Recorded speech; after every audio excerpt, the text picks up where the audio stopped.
amigos, esto es Hoy Nos Toca la Noche y hemos llegado al día viernes. Hemos analizado durante toda la semana y en el día de hoy todo este proceso electoral que está teniendo nuestro país.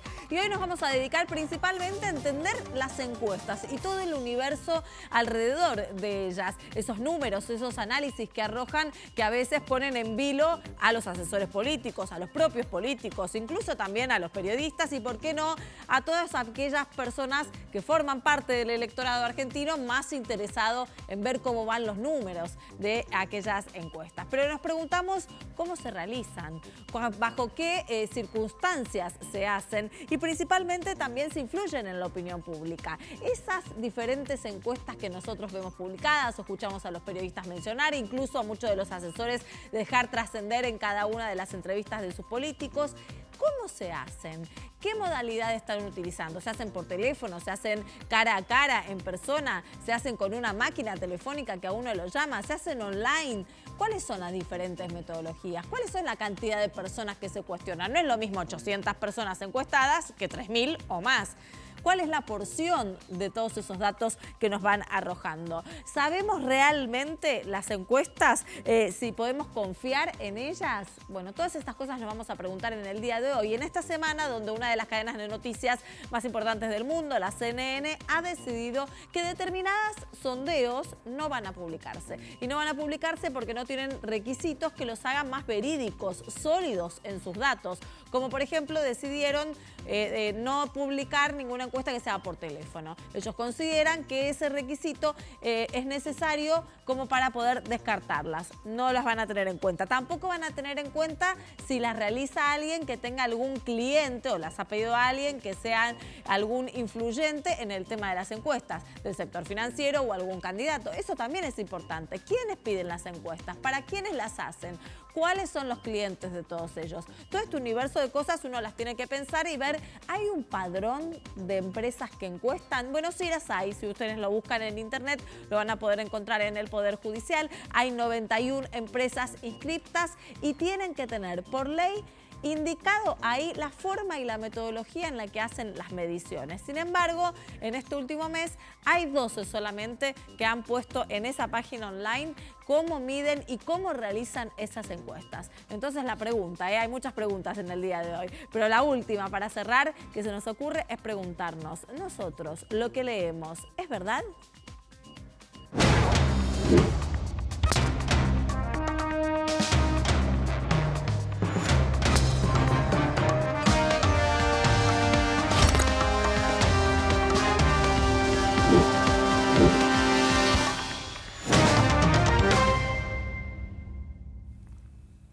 Me encanta el programa cuando arrancamos con muchas preguntas porque significa que vamos a poder analizar y dar respuestas, al menos con los especialistas que nos visitan aquí en Hoy Nos Toca la Noche. Voy a saludar a mis compañeros. Primero porque llegamos al viernes.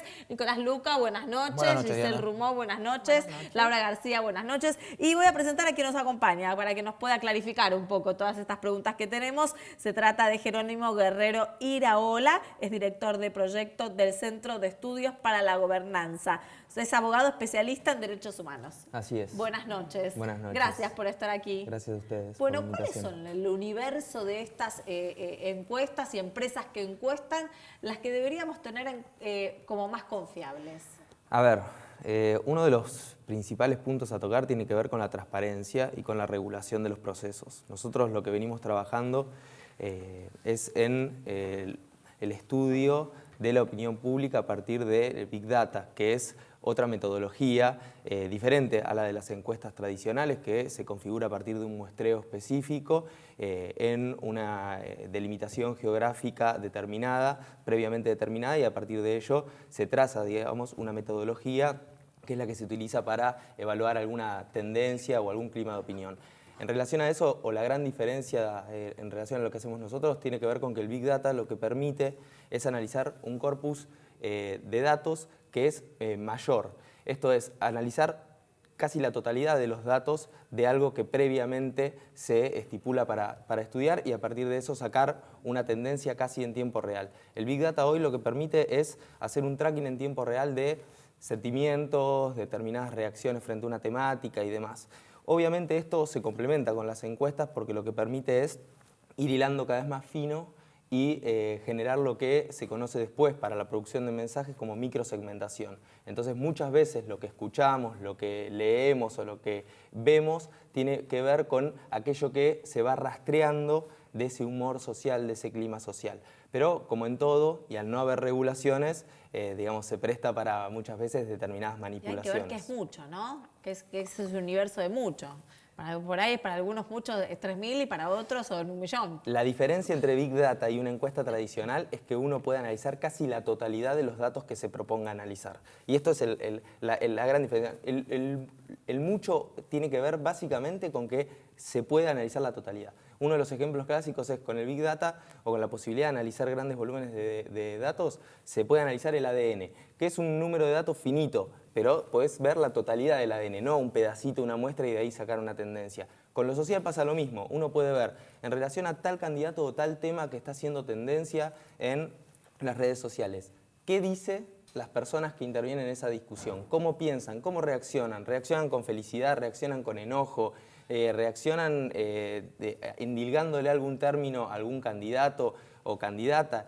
Y en ese sentido, digamos, la complementariedad con encuestas es muy interesante porque arroja obviamente unos niveles de datos y unos niveles de análisis muy importantes. Jerónimo, te propongo, vamos a escuchar a Giselle y este universo de estrategias que tienen en cuenta los políticos en cuanto a las encuestas. Sí, Diana, como decía recién Jerónimo, muchas veces se utilizan mal, digamos, o se manipula para lograr posicionar al candidato, porque en realidad las encuestas son una herramienta más de la campaña electoral que sirve para organizar la estrategia electoral política del candidato, porque marcan tendencias, bueno, se usan para eso.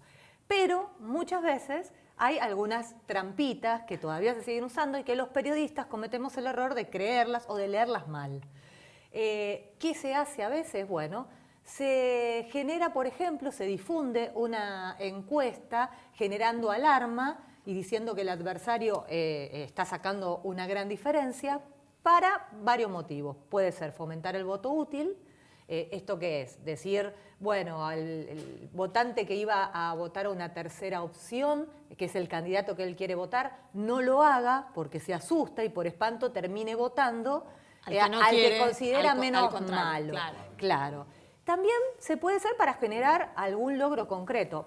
Por ejemplo, voy a dar un ejemplo, pero esto no significa que haya pasado. Pero ¿se acuerdan cuando hace unos meses atrás se difundió una encuesta que le daba a Cristina Kirchner 9 puntos, todavía no era el candidato Alberto, 9 puntos más que Mauricio Macri? Se armó un revuelo en los mercados, en todos lados cómodos. Bueno, no sabemos quién difundió esa encuesta. Pero lo cierto es que después de esa encuesta y de ese revuelo que se generó en el mercado, Mauricio Macri logró que el FMI flexibilizara su postura respecto a la intervención del Banco Central en el mercado cambiario. Entonces, uno que duda de todo puede pensar, ¿quién la difundió? ¿Se difundió para lograr un objetivo común? ¿Se difundió para convencer al votante de La Baña o de Espert que no lo haga porque hay que ir a la primera vuelta en las PASO?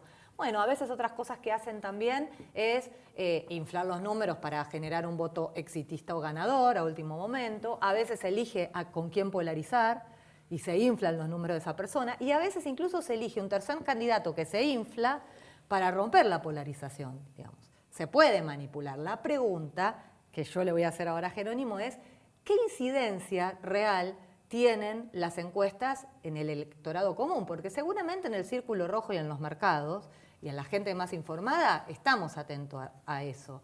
Pero en el electorado, ¿puede una encuesta modificar un voto?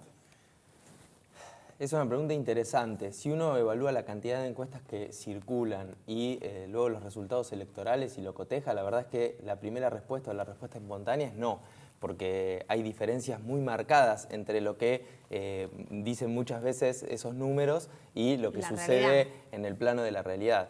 Lo cierto es que al no haber transparencia, muchas veces estas herramientas o instrumentos se prestan para operaciones más de círculo rojo, operaciones superestructurales, generar a veces una orque o que trabajen con hipoxia, con falta de oxígeno en determinados sectores políticos. Digo, el caso que vos manifestabas o que trajiste a colación de una tercera vía, por ejemplo, ¿no? Que previamente a determinados cierres de listas se estaba discutiendo.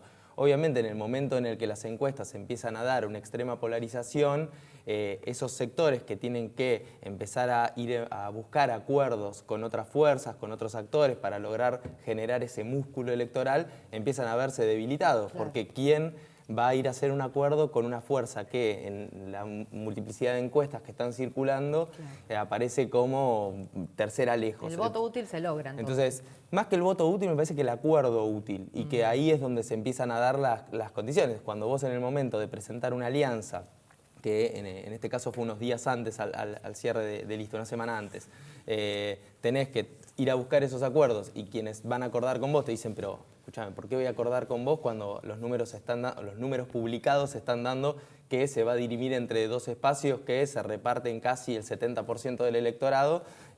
Claramente vas a ir perjudicado en esa posibilidad de gestar coaliciones más amplias. Me parece que en ese sentido no hay una regulación clara en relación a cómo se utilizan las herramientas que deberían estar destinadas a que el electorado conozca un poco más y no a que los sectores que, digamos, terminan haciendo los armados políticos se beneficien de ello. Jerónimo, también Laura, como especialista en el sector financiero, en general están también como pendientes, ¿no? Bueno, Los mercados ahí. Es interesante, Diana, porque a contramano de lo que decía Giselle, ¿no? Que marcaba una diferencia entre el ciudadano común y el inversor calificado, ¿no? Lo cierto es que el mercado ve estas encuestas que están claramente devaluadas con cierta ambivalencia, que es casi un término terapéutico, pero lo viven con ambivalencia. Por un lado perciben que hay una proliferación de encuestas en cantidad, en frecuencia. Se dan cuenta que hay cada vez mayor disparidad en los resultados, una brecha cada vez mayor en los resultados, todo lo cual le quita credibilidad y confiabilidad a la encuesta. Ahora, por otro lado, esta tarde hoy hablando con traders y brokers y le decía, bueno, entonces, ante este escenario me imagino que hoy por hoy no le están prestando tanta atención. Me dice, ¿sabés que no? Y acá precisamente aparece la ambivalencia. Hoy por hoy todavía conservan su poder de influencia en el mercado, pueden tranquilamente generar mucho nerviosismo y de hecho generar cambios bruscos de humor, algo que por ejemplo se teme que ocurra ahora después de las PASO. La pregunta del mercado... La gran encuesta, claro, ¿no? La pregunta del mercado siempre es ante una elección, ¿la PASO vendido o comprado? Y hay un politólogo que usa siempre una frase que a mí me gusta mucho que dice el inversor consume encuestas como una ama de casa. ¿Qué quiere decir esto? Que no utiliza mucho el filtro crítico, la consume así como viene, no se para a preguntarse, ¿esto es una herramienta de información o una herramienta de manipulación? ¿O dónde la ubico? Por eso creo que es tan importante esto que vos comentabas en el comienzo del protocolo que creó la CNN para excluir la difusión de algunas encuestas poco serias, poco creíbles, como por ejemplo las que tienen su origen en grupos de interés relacionados con ciertos partidos políticos o las que están hechas exclusivamente por robots o máquinas a través de teléfono. Estos son criterios que te pueden ayudar a discriminar qué encuestas sí mirar y cuáles descartar a la hora de tomar decisiones de inversión, porque después de todo estás poniendo en juego tu dinero. Así que un poco el resumen sería ese, que hoy por hoy hay una ambivalencia y que el mercado todavía, como animal emocional, se deja llevar por los resultados de las encuestas. ¿Qué hacemos ante este panorama? La posibilidad de gestar acuerdos y protocolos es clave. Nosotros desde el Centro de Estudios para la Gobernanza proponemos eso.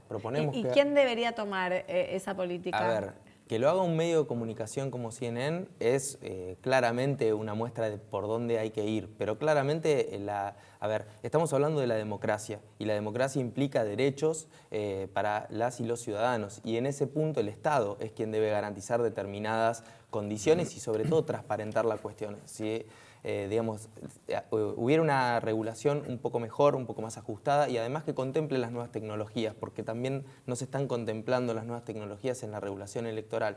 Y además hubiese poder de fuego del Estado para sancionar a aquellos que infringen la norma, me parece que podríamos tender hacia unos esquemas un poco más transparentes y un poco más útiles para la ciudadanía, porque lo que termina pasando es esto, todos terminan cerrando los sectores políticos en función de encuestas que saben de movida, que están manipuladas o que tienen un sesgo, porque muchas veces no es una manipulación adrede, sino es el sesgo de quién la conforma y cómo la conforma y qué muestra elige. Pero es esto, ¿no? Termino cerrando determinada cuestión, termino invirtiendo, termino poniéndome nervioso en función de algo que sé que no es verosímil a priori. Entonces, poder ir hacia un esquema, algunos protocolos un poco más fidedignos, me parece que es un gran paso para, sobre todo, consolidar la democracia, porque no hay que perder de vista que estamos hablando de eso.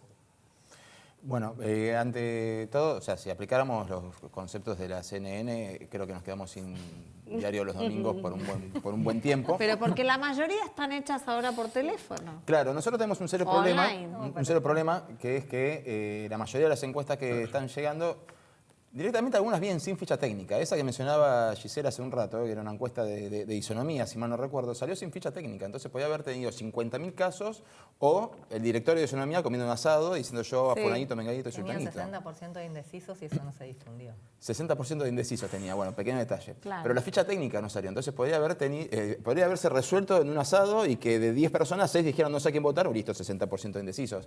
O 50.000 personas. Lo importante siempre es la ficha técnica. Y ahí cuando vemos que casi siempre tenemos el sistema CATI, ¿no? Casi todos son una computadora y un tipo por teléfono que va marcando, tachando. Y ahora, con suerte, como empezó a avanzar mucho ya la etapa preelectoral, ya tenemos hasta 2.000 casos, 2.200 casos. Pero se han difundido encuestas de 500 casos. Y acá es cuando uno se pregunta, ¿para qué queremos las encuestas al día de la fecha? O sea, ¿a quién le sirve que se difundan las encuestas, determinadas encuestas, si el votante duro ya sabe que esa encuesta, si le da a favor, la cree, si le da en contra, no la cree? Y el 19% de indecisos. Hubo una encuesta muy interesante hace poco que terminaron resolviendo la cuestión de los indecisos preguntándole, bueno, está bien, usted no quiere a ninguno de los dos, pero ¿a quién no votaría jamás? Y esa repregunta no la encontrás en ninguna encuesta telefónica. La pregunta es, ¿a quién le sirve que se difundan este tipo de encuestas? Encuestas sin ficha técnica, con pocos datos relevantes. O sea, ¿quién es el interesado? Porque de eso es de lo que viven las encuestadoras, básicamente. Es difícil trazar una respuesta general, digamos. Me parece que le sirve básicamente a quien le encarga o lo utiliza. Digamos, nosotros vivimos sumamente expuestos a unas caudales de información muy grandes y en ese sentido esto que se conoce como economía de la atención también hace que la lógica del espectáculo, del show, de captar ciertas atenciones lleve a que muchas veces se utilicen también esta información o estos datos construidos en información como una forma de captar como anzuelo. Eso desde una mirada por ahí desde los medios. Desde los sectores políticos depende la utilización, depende la estrategia. Muchas veces se utilizan para presionar, para forzar un acuerdo, para debilitar al contrincante, para fortalecer a la propia tropa. Me parece que la utilidad está dada por el destino de quien le encarga y para qué le encarga. Sí, lo que hay que tener presente es que no solo las fichas técnicas son importantes, sino sobre todo la posibilidad de que las encuestas sean seriadas. Y esto no se habla mucho, porque a veces aparece un estudio ¿Cómo sería eso? Perdido en el tiempo y dice, mira, de tantos casos, el 60% tal cosa. La posibilidad de hacer estudios seriados nos permite un sostenimiento en el tiempo de los estudios y eso también es importante para ir viendo cómo fluctúan esa misma muestra en el tiempo. ¿Por qué es un estudio seriado? Un estudio seriado es un estudio que se repite con cierta periodicidad, claro, y que se mantiene, digamos.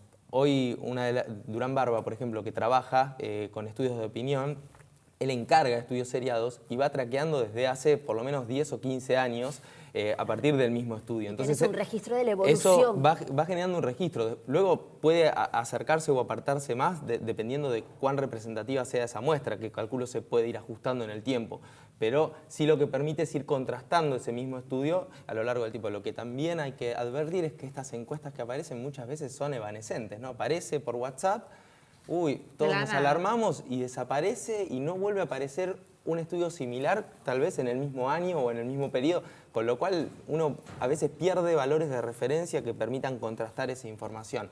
Y esto también, debería haber un registro, y ese registro debería permitir cotejar en el tiempo para también tener una suerte de ranking de credibilidad, que esto también debería haber. Así como se certifican muchísimas cosas, están las normativas ISO para certificar procesos y demás, debería haber una certificación metodológica y de encuestas para poder ver qué margen de acierto han tenido o qué ratio de acierto han tenido en el tiempo. Jerónimo, vos estás hablando de ir por más transparencia, ¿no? Por tratar de tener más normas para que esto tenga un cumplimiento más certero. Hablamos de fichas técnicas, hablamos de números que no se ven después reflejados en la realidad a la hora de la votación.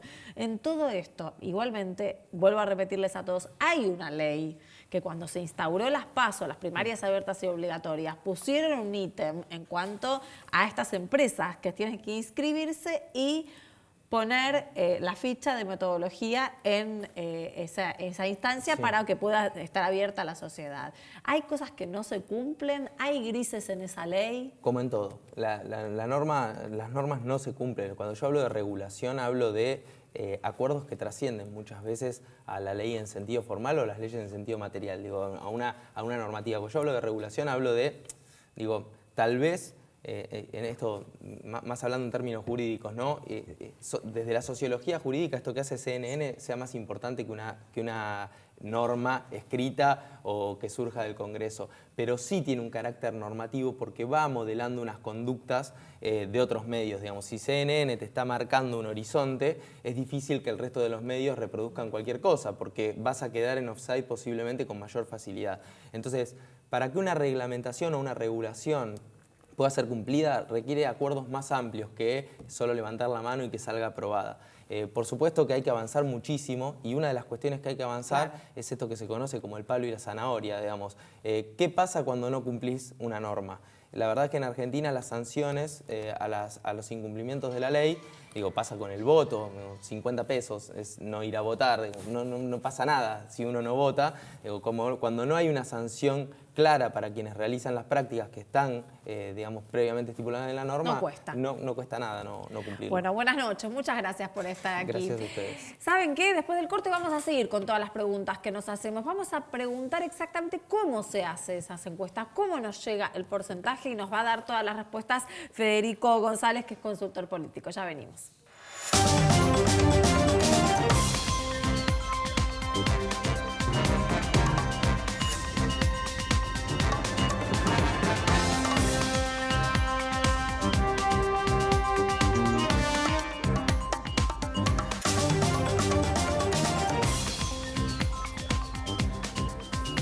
Las encuestas son una foto del momento, arrojan determinados datos y a veces nos llegan a todos los consumidores, los periodistas, los políticos, los analistas y todo lo que queremos saber y nos preguntamos, ¿quién va ganando? ¿Cuáles son los números? Pero lo que no nos preguntamos en general y vamos a tratar de responder en el día de hoy es ¿cómo llegamos a esos porcentajes? ¿Cómo se hacen las encuestas? Todas las respuestas nos las puede dar Federico González, que es consultor político y director de Federico González y Asociados. Buenas noches. Buenas noches. Bueno, nos preguntamos cómo se hacen las encuestas, ¿no? ¿Cuáles son las diferentes metodologías? ¿Cómo es que llegan al famoso porcentaje después de las noticias y de los análisis que hacen los asesores políticos?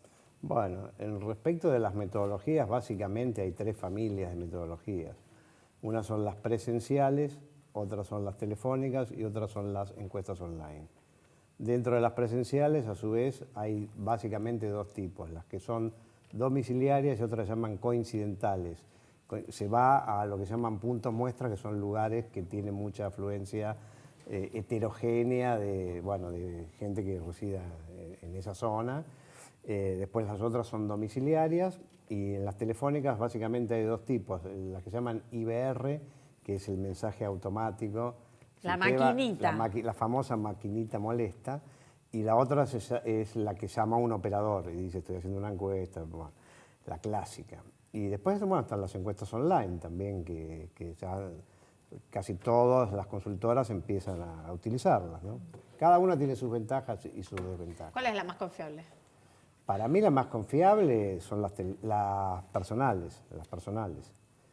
Lo que pasa es que, ¿por qué no se las utiliza tanto? Porque son muy costosas. Claro, son las más caras. Entonces hay veces que no dan los recursos. Entonces, bueno, ahí hay ya una decisión que tiene que ver con practicidad. Y yo creo que a veces se abusa mucho, porque encima en las telefónicas las IBR son las más baratas. Claro. Y entonces son las más fáciles y son inmediatas. Bueno, lo hago ahora, lo tengo en 1 hora. Eso es la tentación de tener el número, pero bueno. Perdón, Diana, hoy me decía un consultor que hace encuestas, ¿no? Que podía ir desde 5 millones a 50 millones el costo de una encuesta. Por ejemplo, una domiciliaria personal con entrevistas cara a cara. Me llamó la atención el rango y bueno, y lo caro, ¿no? Yo quisiera saber quién es, a ver si me tira alguna a mí de esas. Claro. No, me parece... ¿Demasiado? Sí. Es mucha plata, Sí, ¿no? No, yo creo, bueno, yo hablo de lo que yo conozco, partimos de 50.000 hasta, si es una nacional y presencial, puede ser 1 millón. Que se van Igual sueldos. es muy cara eso, es muy Y difícil. que se van sueldos. Claro, no sé si alguien, bueno, pero 5 millones, no, eso nunca lo vi eso. Y me parecería un exceso, un despropósito. Una vez me acuerdo que me hicieron una consulta, alguien que quería hacer 4.000 entrevistas en profundidad. Y yo le dije que a mí me parecía que era un despropósito absoluto, porque esto es un concepto de investigación de mercado, que vale como concepto. El valor y costo de la información. Esa información cuesta mucho y no es necesario semejante parafernalia de logística. ¿Por qué los consultores no les gusta decir si están trabajando para algún político? Porque en general nosotros los periodistas preguntamos eso y tratan de no decirlo, o en todo caso nos lo dicen off the record a los periodistas, pero dicen, pero no lo publiques. Justamente la regla ahora de la CNN es que no van a publicar si ese consultor está trabajando para alguien, tiene un cliente interesado en la elección. Bueno, esa respuesta tiene muchas aristas, ¿no? La primera es que puede haber una cuestión de confidencialidad, un acuerdo de confidencialidad, es como un acuerdo con un cliente y un acuerdo de confidencialidad. Esa es una. La otra es una cuestión de uso y de práctica hasta de sentido común. No estoy haciendo juicio valorativo, lo describo. Yo estoy trabajando para el candidato A y supongamos que me da que gana el candidato A. Me van a decir que me da eso porque estoy trabajando para el candidato A. Entonces ahí los encuestadores, digamos, su mayor capital es la credibilidad. Entonces cuando ya se dice, está trabajando para esto, está trabajando para el otro, de alguna manera pierde credibilidad. Insisto, no es valorativo esto, es un hecho.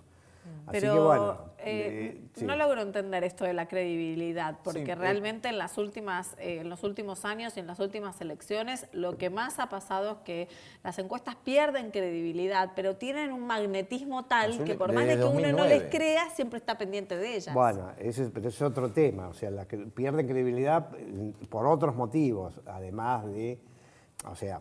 Porque las han encuestas- distado mucho sí, de la realidad también. Por supuesto, ahora creo que eso tiene también muchas aristas, pero yo diría, el encuestador es una profesión que siempre está puesto ya es sospechoso antes de hablar, bueno, es culpable antes de haber hecho un informe.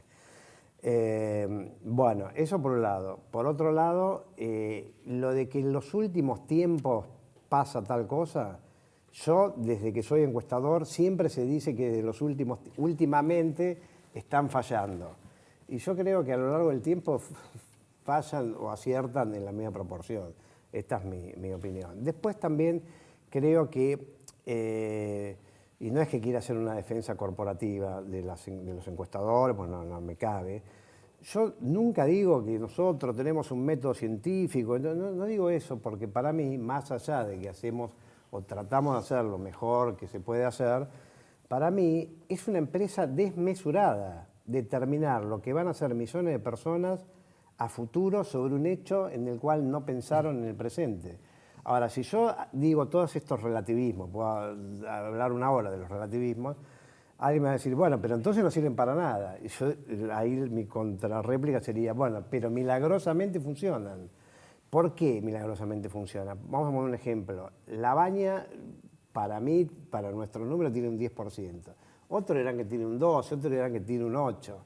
Bueno, pero anda por ahí. Ahora, si no tuviéramos encuestas, ¿de dónde lo sacamos? Que la baña no tiene chance y que hay polarización. Entonces ahí, volviendo a tu pregunta, me hace acordar a un soneto de Sor Juana Inés de la Cruz. ¿Quién es peor, si la que cae de rogada o el que ruega de caído? Entonces acá los medios nos convocan para que le digamos el número. Y si no lo decimos, se enojan. Pero tirame el numerito, ¿pero quién va a ganar? Entonces, claro, uno puede caer en esa tentación de, todos los encuestadores lo que quisieran es ser el que la pegó. El que la pegó, o sea, porque ahí es donde se juega la credibilidad. Bueno, algunos aciertan y otros no tanto, pero pasa eso. Entonces nos llaman, nos piden los números, ahora después, el día después de las elecciones, te ponen un ranking, que por ejemplo un grupo económico y mediático muy importante, la última vez puso los que fueron al infierno, los que estuvieron en el infierno. Sí. Así que, bueno, nadie quiere estar en ese infierno. Bueno, entiendo lo de la defensa corporativa, ¿no? Pero, y también entiendo que puedo llegar a creer que no quieren atentar contra su propio trabajo algunas encuestadoras. Pero, ¿cómo se hace para seguir siendo creíble y seguir teniendo una unidad de negocio, o sea, captar más clientes, cuando las propias encuestadoras difunden encuestas de 500 casos telefónicos hechos desde una provincia a un municipio del conurbano bonaerense? Bueno, todas tienen muchos aristas. Nadie les hackeó la computadora, o sea, ellos la difunden. Está bien, yo acá distinguiría estos niveles. Bueno, supongamos que soy bien intencionado y soy inteligente, tengo toda la tecnología y tengo toda la metodología. Bueno, esto es contra, vas a ver que no soy defensa. Igual, a la hora de errar le podríamos errar, o errar en el sentido en que los medios dicen que le erramos. Te voy a poner un ejemplo. En el 2015, en el balotaje, nosotros decíamos que Macri iba a tener 50, iba a ganar, no decíamos que iba a ganar. La encuesta dice 54 contra 46. Hay algunos que decían que ganaba Scioli 51-49. Ahora, esos quedaron como que son los que le erraron porque decían que gana Scioli. Y yo, mirá, voy en contra mía, me la llevé de arriba y le erré más que el que dijo que ganaba Scioli por un punto. Por la diferencia. Pero entonces ahí está el exitismo, digamos, en la conclusión final. Este es el que dijo que ganaba Macri, a este lo perdonamos, sí. Y es el que le erró más. Entonces yo creo que también hay es interesante lo que está marcando, ¿no? Sí. Porque es ir más a los números, no a quién gana y quién pierde. Pero por supuesto. Y después otro tema, yo vengo del área de la psicología y me apasiona la neurociencia. Pero yo digo, hasta que no tengamos la máquina de leer la mente, las encuestas van a fallar. Porque se puede mentir. Perfecto. Y si tuviéramos la máquina de leer la mente, estaría bien que estuvieran prohibidas. Claro, ahora está bien. Hay voto vergonzante, voto que se miente o se va indeciso, pero también lo que se está viendo, y corregime si no es así, es que hay como un 25% del electorado que elige en los últimos 15 días su voto o cambia su voto. Entonces, la realidad es que la foto más auténtica de la elección se da con encuestas que se hacen una semana antes o 15 días antes. ¿Es así? Sí, yo creo que sí. Es decir, sí, pero. ¿En qué sentido pero? Por ejemplo, ahora más o menos la mayoría de los encuestadores dicen la fórmula de los Fernández está, no sé, 3 puntos, 5, 6, 8 arriba de la de Macri. Pero, por ejemplo, no hay nadie que diga la Baña está primero. Entonces, desde el punto de vista de lo que puede pasar que Fernández, la fórmula de Fernández sea primero o que sea segundo. O que la Baña no tenga tanto presupuesto. Pero lo que no va a pasar, bueno, al margen, ¿no? No creo que sea solo un problema de presupuesto, pero bueno, es otro tema. Pero digo, en realidad no va a pasar eso, que la Baña sea primero, o que Esper sea primero, o que la izquierda sea primero. Entonces uno diría, ¿pero cómo lo sabemos? Y bueno, pero no hace falta hacer una encuesta porque ya lo sabemos. Sí, pero ¿cómo sabíamos que cuando la Baña irrumpió podría haber sido primero? Sí. Bueno, no va a ser primero. Y eso es un éxito de las encuestas que va a quedar, digamos, opacado, porque si yo soy el encuestador y digo que la Baña tiene 10 y tiene 12... me la van a perdonar. Ahora, si yo digo que Fernández gana por 3 puntos, pierde por 2, van a decir cómo falló este encuestador. Y creo que ahí es injusto. ¿Por qué hay tanta Más diferencia? allá de las trampas que pueden hacer los encuestadores, es otro rubro, ¿no? ¿Cómo? ¿Las trampas? Más allá de las trampas. ¿Cuáles son las trampas? Bueno, hay de todo tipo. Es Bueno, decir, ahora co- contame alguna. Acuarela, témpera, Bueno, crayón. pero como acá yo creo que hay que decir las cosas como son. Es decir, se sabe que a veces cuando un encuestador trabaja para un cliente político puede tener un acuerdo de no publicación. O sea, no publicamos nunca o publicamos siempre. Aunque te dé mal, publicamos. Bueno, eso es el ideal teórico, pero en la práctica no pasa eso. En la práctica la relación cliente-consultor, bueno, es una relación en donde, bueno, el consultor, de alguna manera tiende a ponerse la camiseta ¿Algún cliente te dijo si es mal el número no lo publiques? Sí, por supuesto. Sí, eso ocurre, pero muy frecuentemente. Ahora, bueno, está en cada uno qué es lo que hace. Es decir, por ejemplo, en mi caso, yo siempre trabajo bajo esa lógica. O publicamos siempre o no publicamos nunca. Ahora, publicamos cuando te convenga, no. Y si no, no lo hacemos. Bueno, pero es una decisión que uno toma. Es decir, alguien puede tomar esa decisión o puede tomar otra. Y yo diría que, bueno, como... A ver, es como cualquier otra profesión, es como el periodismo, perdón. Y bueno, qué sé yo, habrá algunos que se portan mal. Ahora, la mayoría, no sé, yo no conozco ese tema. De los encuestadores, yo diría que hay algunos que no se portan bien. Lo dije mal, amigablemente. Lo dijiste Muchas gracias como por estar aquí No, esta gracias noche. a Él que ustedes. siempre en forma didáctica nos explica todo. Gracias, Muy buenas bien. noches. Vamos a un corte, enseguida regresamos.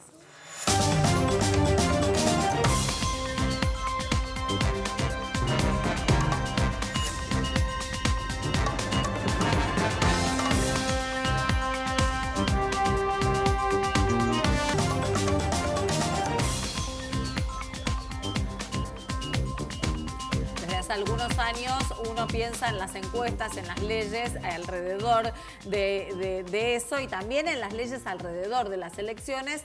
Inmediatamente se pone a pensar que quizás hay muchos grises en cuanto a las redes sociales, a las nuevas tecnologías. Precisamente en eso que hay que hacer foco, porque la modernidad se nos vino a todos, también hay un montón de cuestionamientos. Así que para eso nos va a ayudar Caro Cufré, que es periodista especializada en redes sociales. Buenas noches, gracias por estar aquí. Por favor, muchas gracias. Bueno, a ustedes. Caro, empezar a pensar cuáles son las herramientas de la Así es. campaña, de las encuestas en las redes sociales. ¿Se puede medir en las redes sociales cómo vienen los números para los candidatos? Sí, existe algo que se llama social listening y se trabaja con Big Data. ¿Qué es Big Data? Es toda la información que nosotros en Internet vamos generando, en este caso, de forma pública. Ajá. ¿Sí? Siempre que tengamos configurado nuestra información, lo que queramos compartir, de manera está bien pública, lo dejamos asentado, bueno, los políticos, incluso las marcas, si quisieran vendernos algo, pueden recopilar toda esa información que nosotros vamos dejando como una huella dentro de redes sociales. Si nos gustó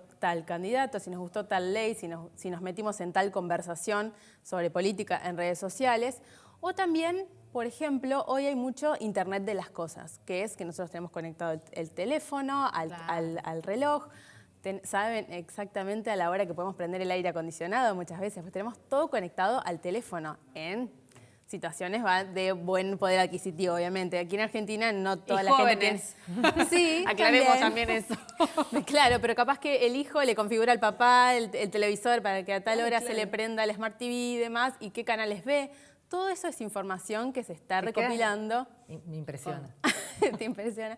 Sí, Internet de las cosas es algo que ya está hace muchísimo tiempo. El análisis de Big Data también está hace muchísimo tiempo, pero en estas elecciones lo vamos a ver como el boom, porque hay muchísimos analistas que de 2015 a la fecha han trabajado muchísimo y entender por dónde va la conversación en redes sociales. En este caso, este año particularmente, la conversación va a ir por WhatsApp y los candidatos están metiéndose en la conversación por WhatsApp.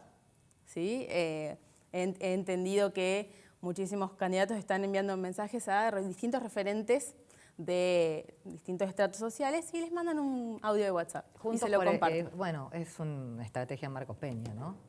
Juntos por el Cambio la utilizan Todos los muchísimo, candidatos, sí, lo están sí, la mayoría. ¿sí? Saben que es por ahí donde está la conversación y es algo que de algún modo es vertical a todos. No es necesario tener gran conocimiento de tecnología para usar WhatsApp.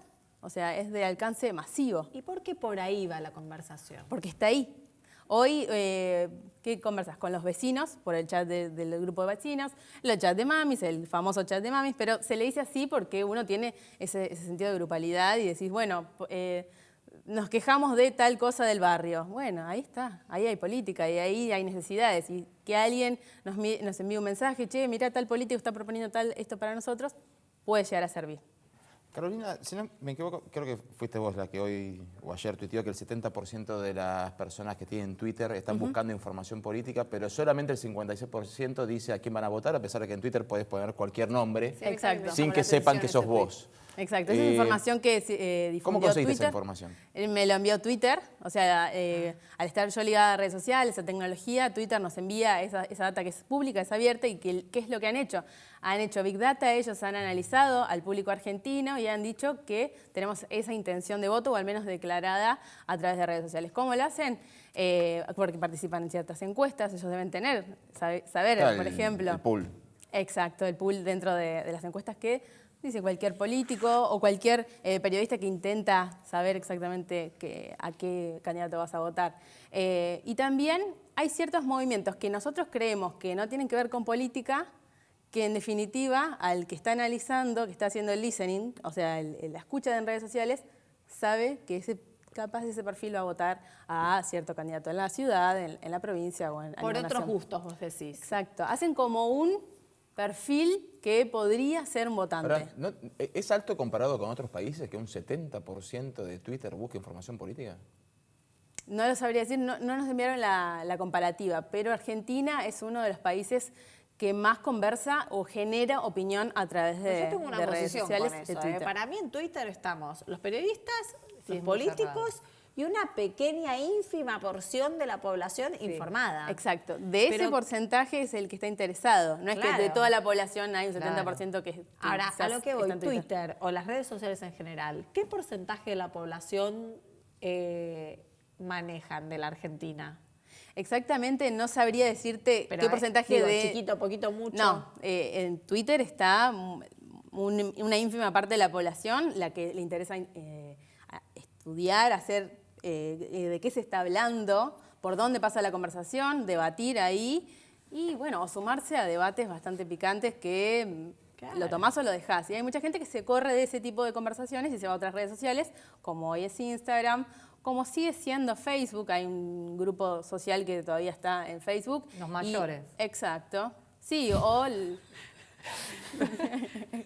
verdad, los a ver, mayores de porque 50 se quedaron. les llegó esa tecnología, la entendieron y se quedaron por ahí y hoy es difícil entender Twitter porque va cambiando todo el tiempo, también la plataforma y los formatos de publicación y que ahora que está el GIF y que no sé qué, que hay gente que se va, no entiendan, me voy.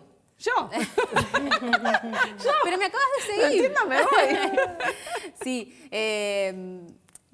pero no hay que tenerle miedo, no va a pasar nada. Si hay gente que dice, ay, no, ¿qué publiqué? ¿Qué hay? ¿Qué mandé? No. A ver, si no te estás metiendo en una conversación que no entendiste la ironía o que no entendiste de qué estaba hablando, ahí puedes llegar a enojarte. Me preguntaba en este entrecruzamiento de datos que hacen, ¿no? Con el Big Data. ¿Hasta dónde pueden llegar? ¿De qué te puedes enterar de mi vida? Todo. Ay, qué difícil. Por eso digo que eso. me impresiona. Hay dos No líneas. sé si quiero saber la respuesta. Todo. Hay dos líneas de debate. Que hay empresas que sí están escuchando lo que vos estás diciendo delante del teléfono. Sí lo están escuchando. No está comprobado y no hay nombre de empresas. Pero sí están escuchando exactamente qué hablaste con tu familia, qué palabras clave le dijiste y te van a dar publicidad en esa línea. Sabía. No, más de una vez uno dice algo y después de agarrar el teléfono te aparece... Pero, ¿me Es algo que es Es off the así. record, no hay nombres de compañías que hagan eso exactamente. La otra semana Google admitió que saben la intencionalidad con la que nosotros buscamos en Internet Pero y si lo que eso lo haces con hablamos. una computadora es un troyano. Sí. Te están invadiendo. de algún modo no porque no interpretan exactamente lo que estás diciendo, sino la palabra clave. Si yo digo, ay, quiero un poco de agua, va a entender agua, ¿no? Va a entender que estoy en un estudio de televisión, que quiero agua, tengo porque estoy hablando. Pero entiende que más o menos tengo este interés. Eso, entonces, desde ahí hay un juego de hasta dónde está la privacidad y dónde está la información que le estamos dando a las redes sociales y a las aplicaciones que tenemos prendidas todo el tiempo. ¿Y realmente te permite esa información afinar la intención de voto? Mucho, ¿no? Claro. Exacto. O Saben sea, puede exactamente tener por un- dónde recorres. Claro, un buen dónde recorres la reflejo. ciudad. Claro. Vos tenés, por ejemplo, esas aplicaciones que te acompañan a correr y que saben exactamente el recorrido que hiciste. Tal O sea, los gente de nuevos tal edad encuestadores viaja- son los Big Data. ¿Cómo? Los nuevos encuestadores son los Big Data. Pero Van de la mano, se ayudan. Yo creo que a esta instancia se ayudan. No sé si son los nuevos. ahora, en tiempos de grieta salvaje, ¿no? ¿De qué sirve generar charlas o debate en WhatsApp que tienen todos los argentinos porque lo usan mucho, ¿no? ¿A quién vas a convencer? Si ya está en una mesa familiar, no se puede hablar de política porque se termina habiendo discusiones, o entre amigos, la grieta ha separado amigos. Entonces, el chat de mamis terminan todos de los pelos. O sea, ¿a quién va? ¿A quién se busca convencer ahí? Esa es otra de las discusiones del Big Data, es que vos estás hipersegmentado. Ves solamente como los caballos, como cuando salís enseguecido para un lado. ¿Por qué? Ves solamente lo que te interesa, porque estás hipersegmentado.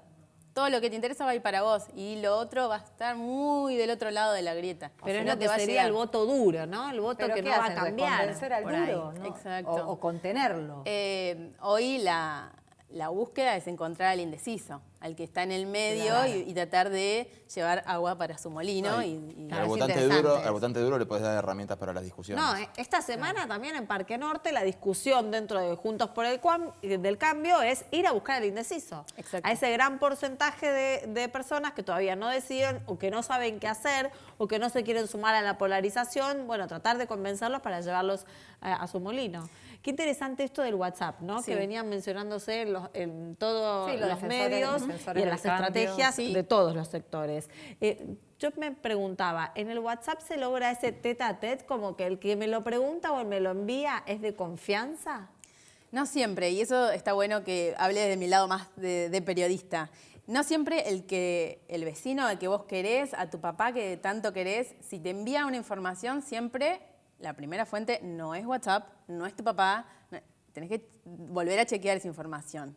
Claro. Porque ahí es donde está el caldo de cultivo de fake news y de desinformación. Hay que tener cuidado también por dónde va a correr la campaña política en estos próximos 3 meses, 4 meses. Pero sí, el líder de opinión va a valer. El jefe del consorcio quizás es tu líder de opinión en ese contexto. El que levanta la voz en la cola del banco, ponele. Exacto. Y ahí están. Y están yéndolos a buscar ahí y... O sea, tenemos que mirar a Telegram, ¿querés decirnos? No, es que es lo mismo. Es lo mismo. Es Estamos lo en la mismo. misma. O sea, Además, son el que canales... no usa redes sociales sí o sí usa WhatsApp. Es lo que decía al principio, es que es de llegada masiva y es donde están. Es masiva. Es la gran muestra. Exacto. Pero bueno, es difícil de analizar el impacto de un mensaje. No lo puedes medir, no puedes ver cuántas veces se vio un video, cuántas veces se replicó un mensaje. Sí, WhatsApp está tomando medidas de que no puedes reenviar más de 5 veces un mismo mensaje por el tema de la desinformación y replicar los mensajes. Gracias, Caro, por Bueno, todos tus conocimientos en el día de hoy. Bueno, nos vamos con un montón de respuestas, pero también nos vamos con un montón de preguntas. Con esta pregunta de las que nosotros nos tenemos que hacer cuando recibimos una encuesta. Cuando llega un dato a nuestros ojos, pensar esto, ¿de dónde viene? ¿Cómo se hizo? Investigar un poco más antes de ver las conclusiones que nos quieren dar. Buenas noches. Nosotros nos vamos a reencontrar el día lunes a las 23 aquí en el canal de la ciudad, haciendo Hoy Nos Toca la Noche.